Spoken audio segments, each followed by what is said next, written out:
এই হাঁসটি তার জন্য সস্তা দামে একটি প্লেন বানাতে থাকে, কিন্তু তা হলো আটা দিয়ে। এরপরে আটা দিয়ে প্লেনের নাট বল্টু সবকিছু বানাতে থাকে। মনে হইতেছে এগুলো সব অনলাইন থেকে শিখেছে। এর কিছুক্ষণ পর জিলাপির মতো ঘুরিয়ে একটি প্লেনের পাখা বানিয়ে ফেলে। अच्छा সেটি শুকানোর জন্য ডান্স করতে করতে একটি হিটার মেশিনের ভিতরে দিয়ে দেয়। हम संतोष पागल नहीं। কিছুক্ষণ পরে প্লেনটির নাট বল্টু সবকিছু তৈরি হয়ে যায়। এর কিছুক্ষণ পরে হাঁসটি আটা দিয়ে একটি প্লেন তৈরি করে ফেলে। তখন হাঁসটি প্লেন চালানোর জন্য আটা দিয়ে তার মাথায় একটি হেলমেট বানিয়ে ফেলে। এরপরে হাঁসটি প্লেনটিকে টেস্ট করার জন্য আকাশে উড়ে যায়। তখন হাঁসটি প্লেনের এত স্পিড দেয় যে সে বাতাসের সাথে উঠতে থাকে।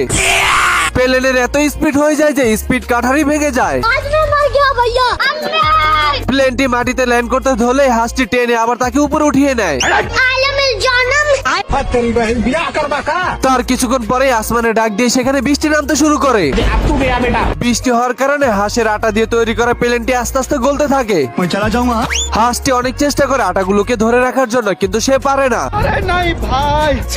যার কারণে ব্যাগের ভিতর থেকে বেলুন নেয় আর প্লেনকে রুটির মতো বেলতে থাকে। सिस्टम पार देंगे।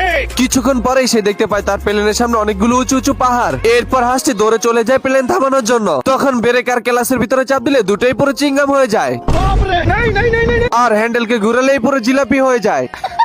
এরপরে প্লেনটি পাহাড়ের উপর দিয়ে চলতে থাকে। चलो বৃষ্টির সাথে প্লেনটি হার মেনে যায়, आज मैं मर गया भैया কিন্তু হাঁসটি কোনো মতেই হার মানতে রাজি নয়। তখনই প্লেনটি পাহাড়ের ভিতরে পড়ে যেতে ধরে। এটা দেখার পর হাঁসটি হ্যান্ডেল ধরে টান দিলে হ্যান্ডেলটি ছিঁড়ে নিচে পড়ে যায়। हे प्रभु তখন হাঁসটি বাতাসের সাথে আবার প্লেনের ভিতরে পড়ে যায়। আটার প্লেন বৃষ্টির কারণে ধীরে ধীরে